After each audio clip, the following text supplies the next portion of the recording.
Ya, selamat sore pemirsa, salam jumpa. Senang sekali Nusa Tenggara Timur hari ini kembali hadir menjumpai Anda. Sejumlah informasi teraktual dari berbagai daerah di Nusa Tenggara Timur telah kami siapkan untuk Anda. Dan mengawali perjumpaan kita berikut kami hadirkan cuplikan berita utama. Polisi berhasil ringkus satu pelaku penimbun 6 ton BBM. Prevalensi stunting Kecamatan Semau meningkat 27%. Pesparani menjadi ajang pupuk persaudaraan dalam keberagaman. Ya pemirsa, cuplikan berita utama tadi akan kami rangkai dengan sejumlah informasi menarik lainnya. Bersama saya Vivi Haba. Dan saya Dina Rahman. Pemirsa, inilah Nusa Tenggara Timur hari ini selengkapnya untuk Anda.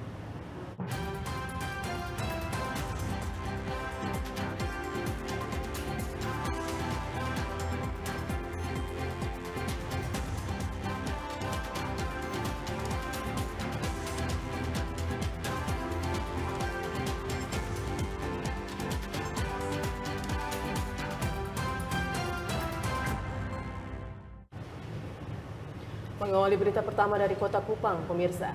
Polresta Kupang Kota berhasil meringkus satu orang pelaku penimbun bahan bakar di Kecamatan Alak, Kota Kupang. Dari tangan tersangka, polisi mengamankan 6 ton BBM bersubsidi.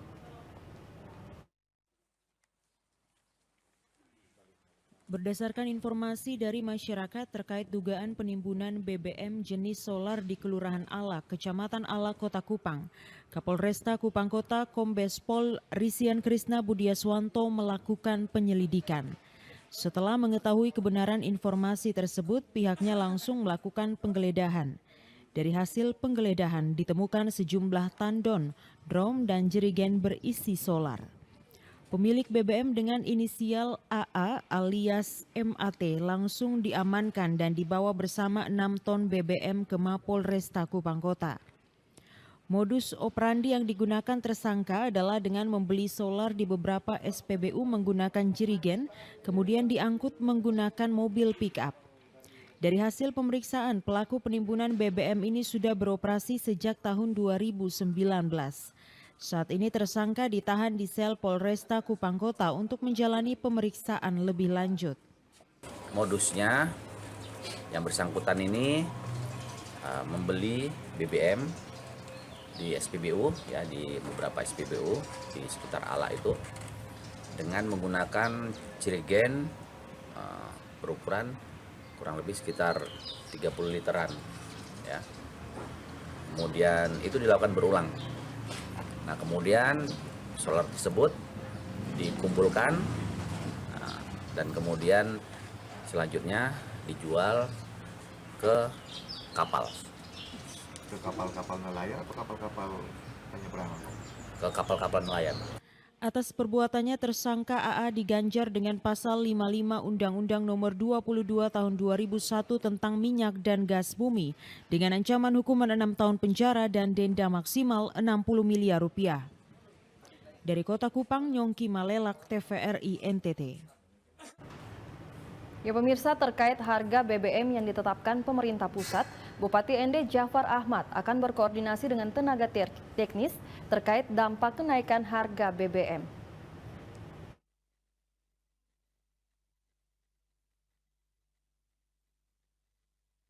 Solar Pertamax, hal ini tentu saja akan berdampak pada harga bahan pokok dan lainnya. Menyikapi hal tersebut, Bupati ND Jafar Ahmad akan mensosialisasikan kepada masyarakat. Ia juga menyampaikan terkait kenaikan harga lain seperti sembako dan bahan bangunan, dirinya akan memerintahkan dinas teknis terkait untuk mengecek kembali, sehingga penetapan harga sesuai dengan penetapan harga yang dikeluarkan pemerintah. Hal serupa disampaikan Kapolres ND AKBP Andre Librian saat dihubungi via telepon terkait kenaikan harga BBM, dirinya akan membantu Pemkab mensosialisasikan kepada masyarakat. Untuk diketahui, kenaikan harga Pertalite dari Rp7.650 naik menjadi Rp10.000 per liter. Solar subsidi Rp5.150 naik menjadi Rp6.800 per liter dan Pertamax dari Rp12.500 per liter naik menjadi Rp14.500 per liter. Dari ND Obitani, TVRI NTT. Pemirsa, harga bahan bakar minyak jenis Pertalite, Solar, dan Pertamax mengalami kenaikan. Hal ini membuat para pemilik kendaraan tetap antri di Pertamina karena BBM menjadi kebutuhan pengendara. Terpantau banyak kendaraan baik roda 2 maupun roda 4 sedang melakukan pengantrian BBM di Pertamina meskipun pemerintah telah memberlakukan kenaikan harga dari harga sebelumnya. BBM jenis Pertalite sebelumnya dijual dengan harga Rp7.400 naik menjadi Rp10.000. Hendrik, salah satu pengendara, mengatakan kenaikan harga BBM ditetapkan dari pemerintah pusat sehingga masyarakat kecil tetap menyesuaikan. Pihaknya mengeluh namun terpaksa harus tetap mengisi BBM di kendaraan karena sangat membutuhkan. Tidak hanya itu, Hendrik juga meminta agar pemerintah pusat bisa mengatur agar harga barang lainnya atau sembako tidak ikut meningkat. Masyarakat kecil akan lebih mengalami kesulitan apabila harga barang ikutan naik. Sementara itu, Frederikus selaku seorang sopir mengaku BBM sudah menjadi satu kebutuhan pokok bagi para pemilik kendaraan, sehingga mau tidak mau tetap dibeli. Kenaikan harga BBM ditentukan dari pemerintah pusat sehingga masyarakat kecil hanya bisa menyesuaikan saja. Dari kemarin jam 3 kan? Kemarin kan informasi itu kan sudah terima bahwa harga naik dari jam 3 itu. Sekarang data antri saya tolong sudah naik ya? Naik. Dari berapa ke berapa ya kan? Dari 7.400 ke 10.000. Tidak mau ya, jalan bisa. Menyesuaikan. Dari Kabupaten Malaka, Yosman Seran, TVRI NTT. Ya pemirsa, pasca pemerintah pusat menyesuaikan harga BBM bersubsidi pada Sabtu 3 September 2022 lalu, stok BBM dan kondisi di SPBU Timur Raya aman.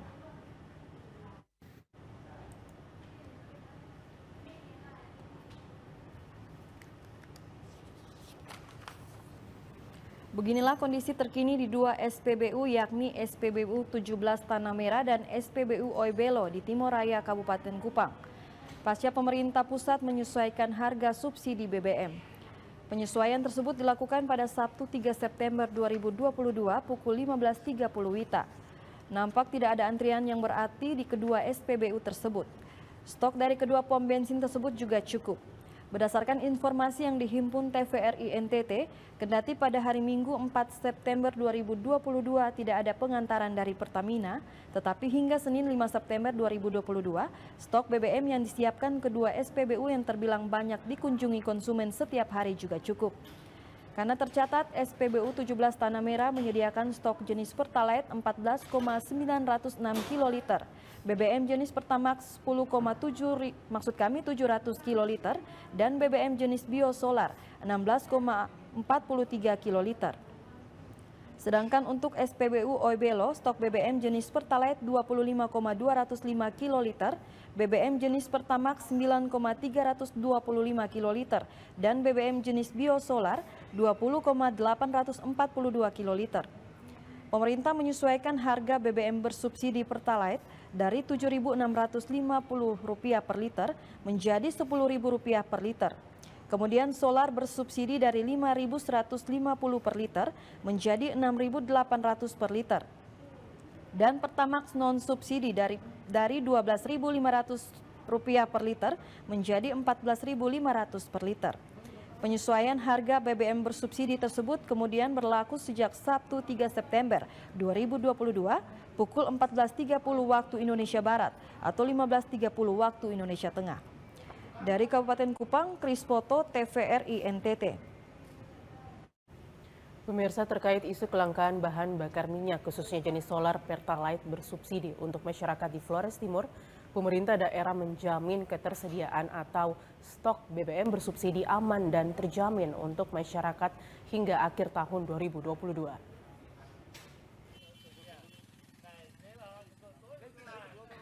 Hal ini ditegaskan Kepala Bagian Ekonomi Setda Flotim Yulian Witak berdasarkan surat keputusan BPH Migas nomor 57 P3 IBT garing BPH Migas garing Kom garing 2022 mengalokasikan kuota BBM untuk jenis produk kerosen atau minyak tanah sebanyak 5.875 KL Pertalite 10.423 KL dan biosolar sebanyak 5.527 KL.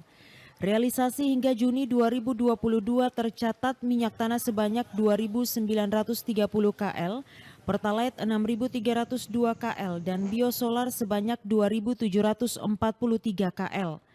Dari data ini, maka Pemda Vlottim telah mengajukan penambahan kuota BBM sehingga ketersediaan stok sesuai kuota yang telah ditetapkan sebelumnya mengalami peningkatan, sehingga permintaan pelayanan kepada masyarakat di daerah ini dapat terpenuhi hingga akhir 2022 ataupun hingga awal Januari 2023 mendatang. Hal ini demi menekan kelangkaan BBM di daerah ini. Selain itu juga Pemda Vlottim terus memastikan stok solar bersubsidi terjamin ketersediaannya dan mengawal penyaluran serta penggunaannya tepat sasaran kepada masyarakat yang memang sangat membutuhkan melalui kegiatan operasi langsung di lapangan sehingga praktek nakal pun dapat ditekan. Pertalite dari 10.422 ton, realisasi 6.302. Biosolar 5.527 ton, realisasi 2.743. Ini kita gunakan dari Januari sampai dengan akhir Desember. Plus mungkin bisa dipakai untuk sampai dengan awal-awal Januari. Masalahnya ini Pertalite ini, karena pada waktu Januari sampai dengan April itu masih non subsidi sehingga kita tidak ada batasan. Tapi ketika di bulan April dengan keputusan Menteri ESDM, Pertalite statusnya itu dia tidak non subsidi, dia ke subsidi. Tetapi hitungannya itu dia menghitung penggunaannya dari Januari, sehingga sampai April itu dia hitung dari Januari sampai April itu terhitung sebagai subsidi. Kabak Ekonomi Setda Vlottim menegaskan BBM bersubsidi mutlak diberikan kepada kelompok masyarakat yang memang sangat memerlukan, seperti moda transportasi umum, UMKM, pedagang kaki lima dan para ojek. Sehingga pendistribusiannya perlu diperketat pengawasannya dengan mempertimbangkan kondisi daerah ini, di mana Kabupaten Vlottim sebagai salah satu kabupaten kepulauan. Dari Kabupaten Flores Timur, Patman Werang, TVRI NTT.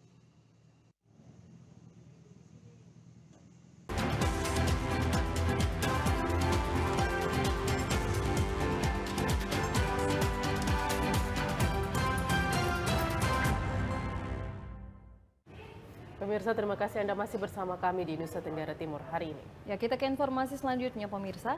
Pemerintah Provinsi Nusa Tenggara Timur terus berupaya menurunkan angka stunting. Walau cukup sulit, upaya penurunan ini terus menunjukkan perkembangan.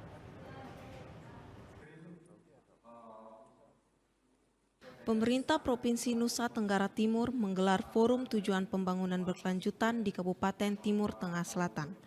Tema yang diangkat dalam Forum Tujuan Pembangunan Berkelanjutan ini adalah akselerasi penurunan angka kemiskinan ekstrim dan stunting melalui kerjasama multipihak.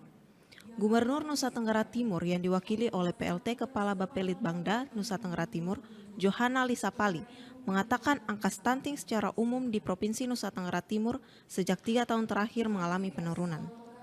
Johanna Lisapali menjelaskan, pada tahun 2019, angka stunting di Provinsi Nusa Tenggara Timur sebesar 89.942 anak yang mengalami kondisi stunting. Pada tahun 2020, sebanyak 90.602 anak yang mengalami stunting. Dan tahun 2021, angka ini menurun menjadi 81.354 anak stunting. Pemerintah Provinsi Nusa Tenggara Timur sangat mengapresiasi setiap kinerja dari kepala daerah untuk terus menurunkan angka stunting. Gubernur berharap agar angka stunting yang diperoleh tahun-tahun mendatang menjadi semakin rendah. Pemerintah Provinsi Nusa Tenggara Timur bersama pemerintah Kabupaten Kota se-Nusa Tenggara Timur saat ini sedang berupaya keras dalam upaya percepatan penurunan stunting di Provinsi Nusa Tenggara Timur. Berdasarkan laporan dan data EPPGBM, Kabupaten Kota bahwa kondisi perkembangan stunting di Nusa Tenggara Timur sejak tahun 2019 sampai 2021 menunjukkan tren menurun atau kinerja yang cukup baik. Dari Kabupaten Timur Tengah Selatan, Ambuga Lamawuran, TVRI NTT. Pemirsa, kita beralih ke Kabupaten Kupang. Stunting di Kecamatan Semau pada tahun 2022 naik dari 26% menjadi 27,9%. Berdasarkan data prevalensi stunting, Kecamatan Semau pada tahun 2021 berada pada presentase 26%. Kemudian pada bulan Februari 2022, Dinas Kesehatan Kabupaten Kupang merilis angka stunting Kecamatan Semau meningkat menjadi 27,9%. Andre Bernardus Babu, tenaga pengelola gizi di Puskesmas Uitau, saat dikonfirmasi membenarkan jika dari 603 anak usia 0 sampai 59 minggu di Kecamatan Semau, sebanyak 168 dikategorikan stunting atau 27,9%. Tentu kenaikan ini menjadi pekerjaan rumah untuk menurunkan angka stunting tersebut. Untuk itu saat ini dilakukan aksi cegah stunting dengan menggelar operasi posyandu secara lintas sektor.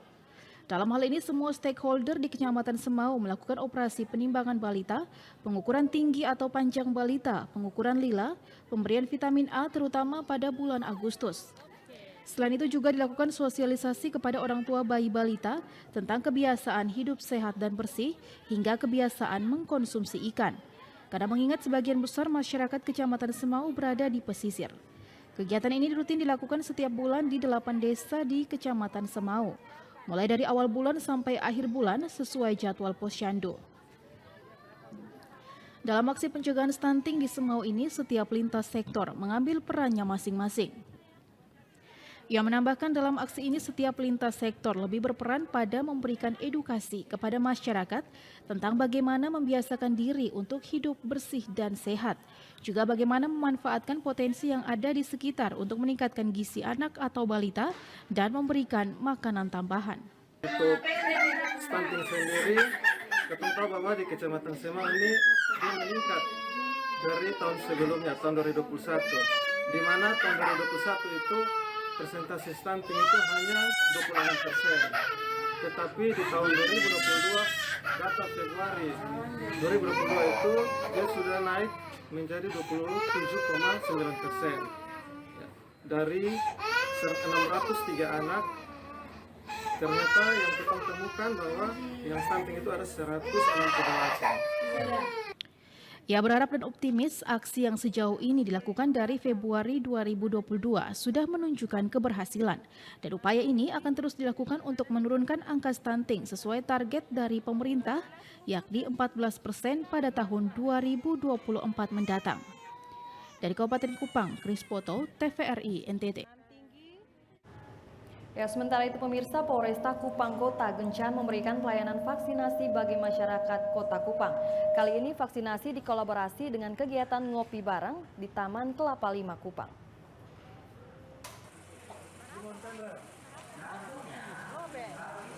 Salah satu upaya yang dilakukan Polresta Kupang Kota untuk mendekatkan diri dengan masyarakat dan mendengar keluhan masyarakat terkait berbagai aspek kehidupan, khususnya Kamtipmas, adalah dengan menggelar kegiatan ngopi bareng Polresta.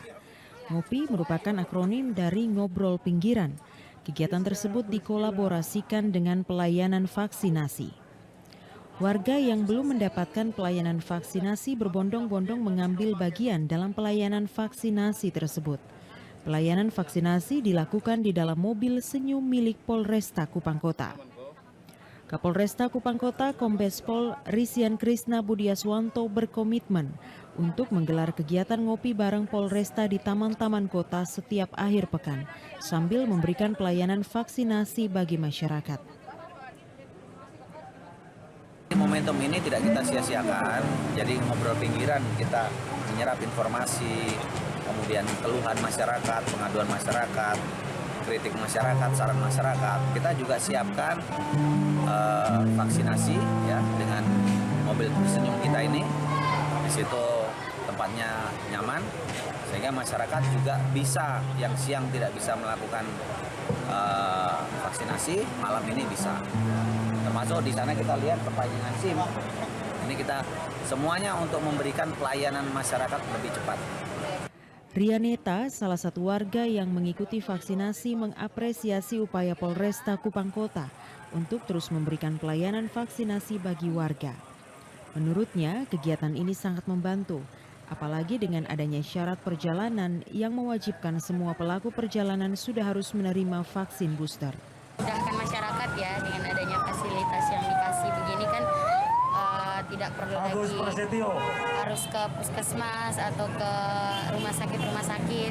Saya juga sambil santai-santai begini kan enak. Ya, berarti sangat bermanfaat ya? Ya, bermanfaat. Masyarakat Kota Kupang yang belum mendapat pelayanan vaksinasi baik dosis pertama, kedua maupun booster diimbau agar mendatangi gerai vaksin yang ada di setiap vaskes atau datang ke lokasi kegiatan ngopi bareng Polresta di Taman Kota setiap malam minggu. Dari Kota Kupang, Nyongki Malelak, TVRI NTT.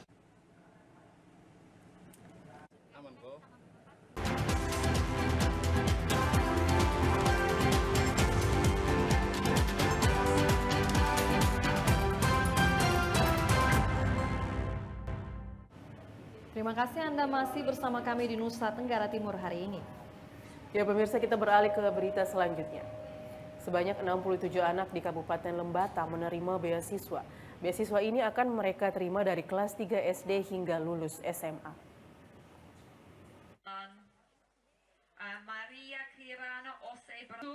67 anak sekolah ini menerima buku tabungan beasiswa dari PT Cendana Indopers. Beasiswa ini diberikan untuk anak-anak yang tersebar di Kecamatan Ileape Timur, Lebatukan, dan Nagawutung sejak duduk di bangku kelas 3 SD hingga lulus SMA nanti. Didampingi para orang tua, wajah anak-anak ini tampak sumringah saat menerima buku tabungan dari Farm Manager PT Cendana Indopers Rebecca Jehans dan Kepala Dinas Pendidikan Kabupaten Lembata Ansel Bay. Setiap anak menerima bantuan sebesar Rp1 juta per tahun dari beasiswa yang telah digulirkan sejak tahun 2012 ini. Koordinator CSR PT Cendana Indopers Lulu Ermila mengatakan bantuan beasiswa ini merupakan tanggung jawab sosial perusahaan PT Cendana Indopers, sebuah perusahaan budidaya kerang mutiara yang telah beroperasi di Lembata sejak tahun 2010. Ini adalah sebuah komitmen utama kami. Ketika kami masuk ke dalam sebuah daerah, sebuah desa, kami kan berdiskusi dengan masyarakat. Satu hal yang kami pastikan menjadi tanggung jawab utama kami adalah dalam hal pendidikan.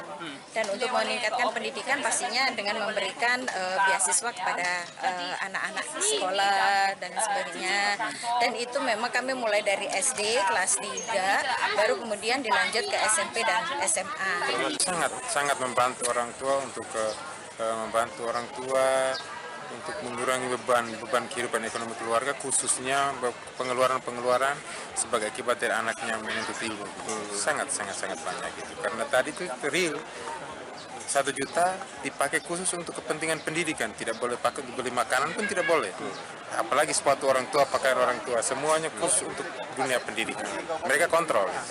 Nah, bagaimana dorongan dari dinas sendiri terhadap orang tua yang mendapatkan beasiswa ini? Nah, ini yang tadi saya sampaikan tadi itu bahwa orang tua harus lebih berperan untuk mendidik anak dari rumah.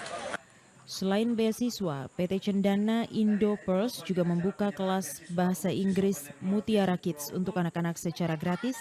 Kegiatan lainnya yakni aksi pembersihan pantai di kawasan pesisir beberapa desa di Lembata. Dari Kabupaten Lembata, Andrea Tagoran, TVRI NTT. Ya pemirsa, dalam rangka mendukung kemajuan dunia pendidikan, LPP TVRI Stasiun Nusa Tenggara Timur menjalin kerjasama dengan SMK Negeri 2 Kupang dalam penandatanganan Memorandum of Understanding atau nota kesepakatan mengenai kompetensi keahlian broadcasting.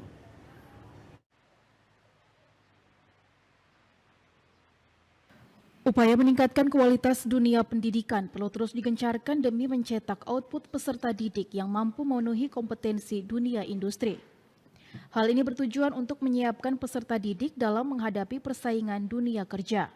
SMK Negeri 2 Kupang sebagai sekolah vokasi membutuhkan lulusan yang kompeten dan siap bekerja. Untuk itulah sebagai bentuk dukungan terhadap dunia pendidikan, LPP TVRI Stasiun Nusa Tenggara Timur menjalin kerjasama dengan SMK Negeri 2 Kupang melalui penandatanganan MOU kompetensi keahlian broadcasting.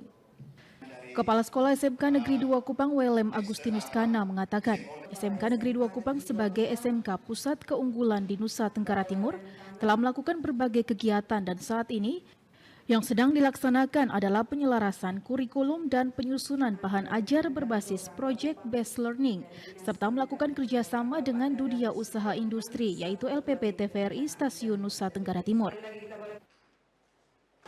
Menjadi salah satu SMK pusat keunggulan di Nusa Tenggara Timur dan berbagai kegiatan dalam program SMK pusat keunggulan ini telah dilakukan, dan untuk diketahui bahwa pada hari ini kita telah memasuki berbagai kegiatan dan kita masuk pada kegiatan yang ketiga, yaitu kegiatan penyelarasan kurikulum dan penyusunan bahan ajar berbasis Project Based Learning, dan juga sekaligus melakukan kerjasama dengan dunia usaha, dunia industri, dalam hal ini LPP TVRI Nusa Tenggara Timur.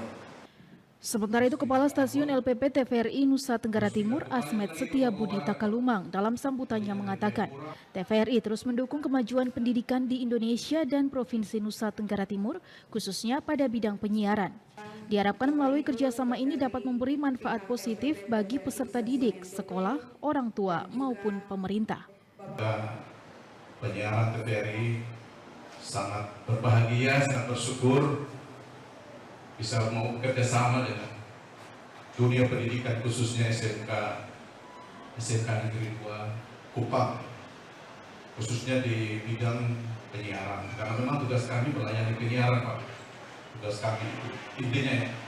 Jadi saya pikir nggak salah-salah banget juga kalau ya SMK 2 bekerjasama dengan TVRI dalam rangka kegiatan dunia industri pertelevisian. Melalui penandatanganan MOU kompetensi keahlian broadcasting ini diharapkan kegiatan sinkronasi kurikulum dapat berjalan dengan baik sehingga output yang dihasilkan sesuai dengan kompetensi dunia usaha dan kebutuhan industri. Debbie Suek, Adi Mataratu, TVRI NTT. Pemirsa, beberapa infrastruktur publik di Kota Betun belum ditata dengan baik. Dalam waktu dekat, Dinas Perhubungan berkolaborasi dengan Polres Malaka akan mengatur arah arus kendaraan dan pemanfaatan terminal dalam kota. Guna mencegah atau mengantisipasi kecelakaan dalam Kota Betun, Dinas Perhubungan Kabupaten Malaka akan berkolaborasi dengan pihak Polres Malaka dalam menata dan mengatur arus kendaraan secara baik dan benar. Tidak hanya itu, pemerintah daerah Kabupaten Malaka melalui Dinas Perhubungan juga akan memanfaatkan fasilitas publik dalam kota seperti terminal kota yang selama ini dibiarkan mubazir. Pengaturan jalan arus lalu lintas di dalam kota dan penataan gedung terminal tersebut sejalan dengan program pemerintah daerah terkait penataan kota serta mengoptimalisasi sarana dan prasarana umum milik pemerintah daerah Kabupaten Malaka yang ada di Kota Betun. Penataan kota juga merupakan salah satu program prioritas Bupati Simonahak dan Wakil Bupati Kim Taulin. Bupati Simonahak menjelaskan pihaknya melalui dinas teknis akan memperhatikan dan menata titik-titik mana yang belum ditata secara baik. Ini kurang bagus, jadi kelihatannya kan sempit, coba ada dilihat. Nah kalau tadi saya sarankan sebaiknya di jalan masuk dari sana langsung belok ya di bagian kanannya saya, gitu. Dan di sana masuk kanan, jadi kelihatannya satu jalur di situ, sehingga ini ditutup, jadi kita bisa bangun tempatnya di pojok sana untuk alatnya, ya lalu bisa mendesain, dirapihkan terminalnya, nah baru kita arahkan untuk ke katakanlah mau arah ke Atambua, ini cukup satu jalur. Lanjut Simon, Kota Betun harus ditata agar memiliki ikon kota yang dapat membedakan dengan kota-kota kecamatan di Kabupaten Malaka.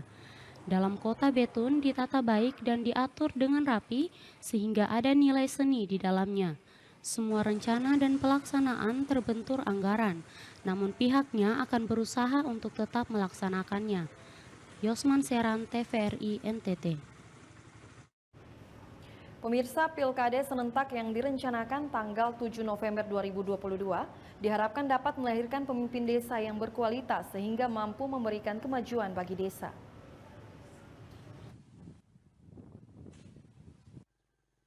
Hal ini disampaikan Bupati Korinus Masneno ketika dimintai komentar seputar persiapan Pilkades serentak ke-74 Kades yang akan bertarung dalam tahun ini.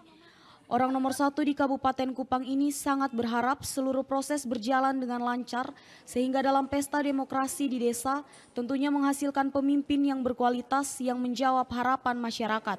Kepada panitia Pilkades, Bupati Korinus Masneno menghimbau agar mereka bekerja dengan hati dan mengikuti regulasi yang ada, menjaga persatuan dan kesatuan yang selama ini berjalan baik dan perlu dirawat agar tidak menimbulkan perpecahan. Siapapun yang menang meski didukung, oleh karena itu peran masyarakat untuk pemilih cerdas sangat diharapkan. Penjaringan ini saya sungguh sangat menghimbau kepada masyarakat untuk kemudian menggunakan hati, menggunakan pikiran, dan merupakan pertimbangan yang matang. Sehingga nanti para kepala desa yang menjadi calon kepala desa ini, nanti itu akan dari tiap dusun, ada calon kepala desa ini, kemudian mereka ini memiliki kualitas yang baik, kualitas pendidikan, kualitas mental, spiritual yang baik, sehingga bisa menolong masyarakat desa sendiri dalam mengakselerasi dan membuat inovasi-inovasi baru untuk membangun di desa, terutama untuk meningkatkan ekonomi masyarakat desa. Terkait Pilkades serentak di Kabupaten Kupang, Kapolres Kupang AKBP FX Irwan Arianto dalam maklumatnya menghimbau kepada masyarakat Kabupaten Kupang dapat bekerja sama dalam menjaga Kamtibmas menjelang Pilkades tahun ini. Diharapkan kegiatan ini selesai terpantau aman dan terkendali. Dari Kabupaten Kupang, Max Foni, TVRI NTT. Kasus dugaan penyerobotan lahan milik pemerintah daerah yang dilakukan Yayasan Pendidikan Exodus Afwan, Kecamatan Amphoang Selatan Naikliu, Kabupaten Kupang, pihak sekolah sudah melaporkan persoalan ini pada aparat penegak hukum.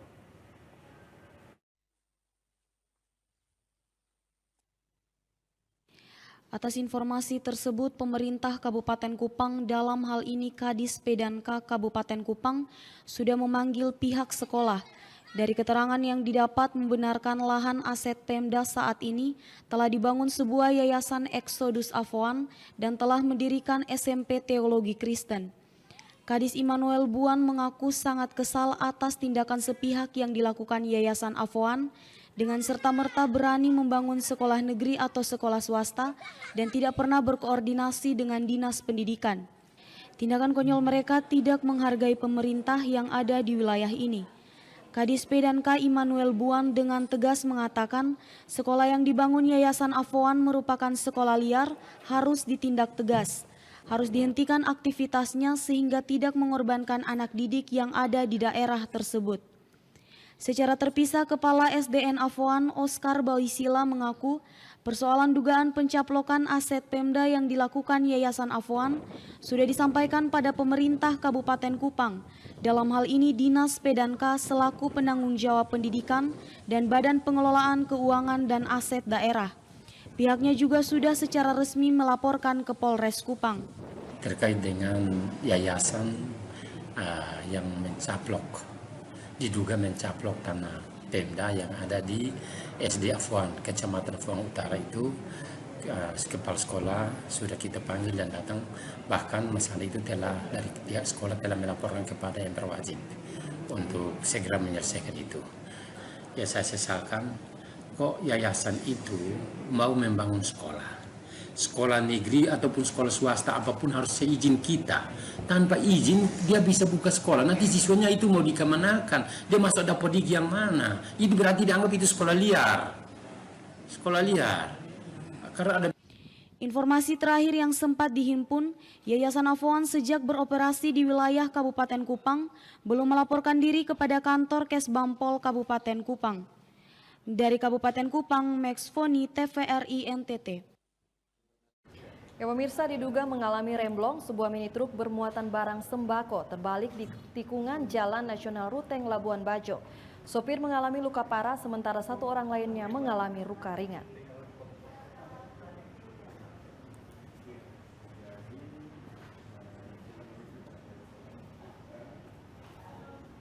Sebuah mobil mini truk bernomor polisi H8076CE arah dari Labuan Bajo menuju Ruteng terbalik. Kejadian sesaat setelah hujan deras turun di wilayah tersebut. Mini truk tersebut terbalik di tikungan Waigarit, Kecamatan Ruteng di Jalan Nasional Labuan Bajo menuju Ruteng. Mini truk menabrak pembatas jalan hingga terpental dan terbalik. Diduga mobil truk mengalami remblong. Akibat kejadian tersebut, sopir mengalami luka berat, yakni luka di tangan dan kaki. Sementara seorang lagi yang ikut di mobil itu mengalami luka ringan. Pihak kepolisian dari Polres Manggarai mengevakuasi mini truk tersebut, sedangkan sopir yang mengalami luka berat sudah dilarikan ke Rumah Sakit Umum Daerah Benboy Ruteng. Dari Kabupaten Manggarai, Leonardus, TVRI NTT.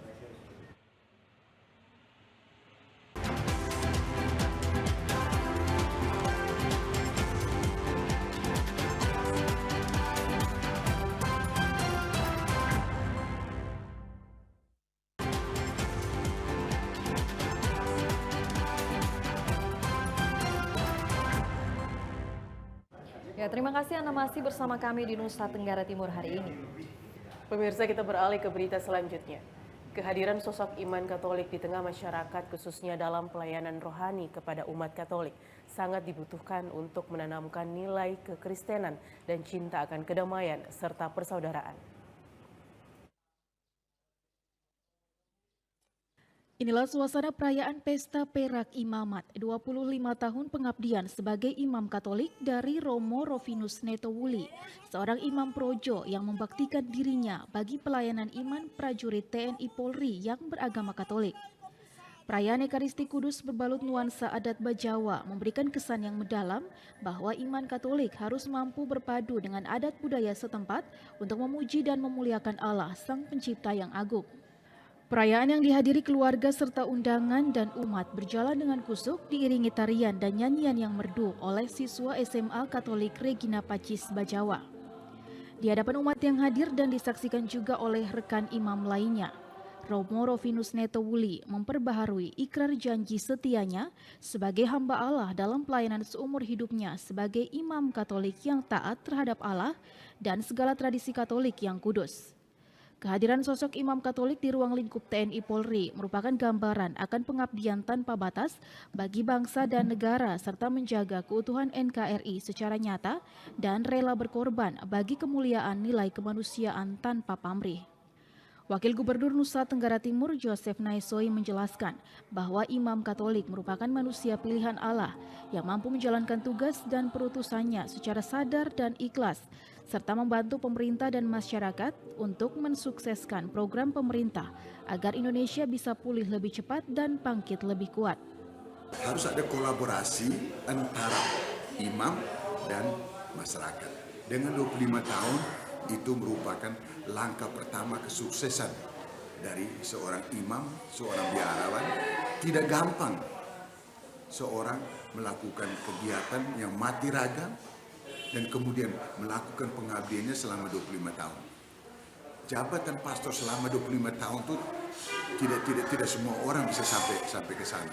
Saya selalu menggunakan satu istilah, servabo fidem salus in arduis. Teguh dalam iman, kuat dalam pencobaan. Beberapa jenderal bintang 1, 2, dan 3 yang beragama Katolik turut hadir dalam perayaan Misa Kudus sebagai ungkapan rasa syukur dan dukungan bagi Romo Rovinus Netowuli agar terus berkarya dan menggelorakan semangat cinta akan tanah air serta menjaga keutuhan NKRI di tengah umat. Dari Kabupaten Ngada, Lexi Nunu, TVRI NTT. Ya pemirsa, Pesta Paduan Suara Gerejani atau Pesparani tingkat Provinsi Nusa Tenggara Timur resmi digelar. Kegiatan kerohanian ini diharapkan menjadi perekat untuk menyatukan keberagaman dalam suasana persaudaraan. Pembukaan event Pesparani tingkat Provinsi Nusa Tenggara Timur yang digelar di Aula Imakula Taun Wira Kupang diawali dengan perayaan Ekaristi yang dipimpin oleh 3 uskup dan puluhan imam konselebran. Suasana berjalan hikmat. Para peserta dari seluruh kabupaten kota nampak begitu gagah dengan balutan busana tradisional masing-masing daerah. Pada Pesparani 2 tingkat Provinsi Nusa Tenggara Timur kali ini, terdapat 13 mata lomba yang akan diikuti oleh 700 lebih peserta dari seluruh kabupaten dan kota di Nusa Tenggara Timur. Wakil Gubernur Nusa Tenggara Timur Joseph Naisoi dalam sambutannya menyampaikan, Pesparani diharapkan menjadi sarana untuk menjahit keberagaman dan meningkatkan kesadaran umat untuk tetap menjaga dan merawat kerukunan antar umat beragama dalam bingkai NKRI. Menurut Wagub Naisoi, Pesparani tidak boleh dipandang sebagai ajang perlombaan semata, namun sebagai media untuk menyuarakan persaudaraan dalam keberagaman. Dengan hati yang gembira, dalam bahasa Latin ada istilah bene agere et laetare, berbuat baiklah sambil bergembira. Kalau Anda bernyanyi dengan bersungguh-sungguh, Anda berusaha untuk mengalahkan orang lain dengan cara-cara yang tidak bagus, maka Anda bukan melakukan Pesparani. Berkomunikasi, berinteraksi dengan orang lain, jadilah toleransi Sibelius yang dalam teman-teman kita di Muslim laku didukung bayani, kita cintailah sesama manusia. Sementara itu, Ketua Lembaga Pembinaan Pesparani Nasional Adrianus Meyala mengatakan, ajang Pesparani tingkat provinsi merupakan indikator pelaksanaan Pesparani Nasional yang akan digelar di Nusa Tenggara Timur pada 28 Oktober 2022 mendatang. Semua juara tingkat provinsi akan berlomba di Nusa Tenggara Timur pada ajang Pesparani Nasional. Karena nanti juaranya akan juga berlomba di tempat yang sama. Ada sudah kenal situasinya, ada sudah familiar dengan masyarakatnya. Secara moral, secara psikologis itu akan amat membantu dalam rangka mempersiapkan ini, dalam rangka melakukan masmur dan seterusnya. Jangan-jangan menjadi bisa jadi juara umum nanti. Moga-moga. Untuk diketahui, kegiatan Pesparani ini juga mendapat dukungan dari Paguyuban Kerukunan Keluarga Sulawesi Selatan dan Paguyuban Lintas Agama lainnya. Acara pembukaan Pesparani 2 tingkat Provinsi Nusa Tenggara Timur ditandai dengan menekan tombol sirene secara bersama-sama oleh Wakil Gubernur Nusa Tenggara Timur, Ketua DPRD Nusa Tenggara Timur, para uskup yang hadir dan para bupati serta penjabat wali kota Kupang. Dari kota Kupang, Nyongki Malelak, TVRI NTT.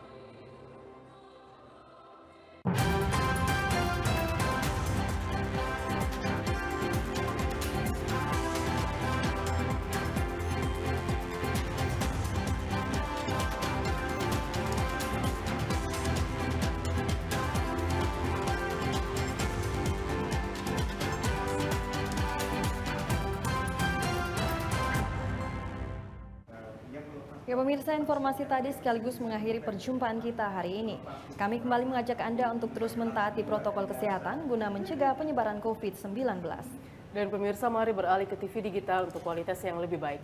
Terus saksikan Nusa Tenggara Timur hari ini yang menyajikan informasi secara santun, lugas, dan berimbang. Hanya di TVRI NTT Media Pemersatu Bangsa.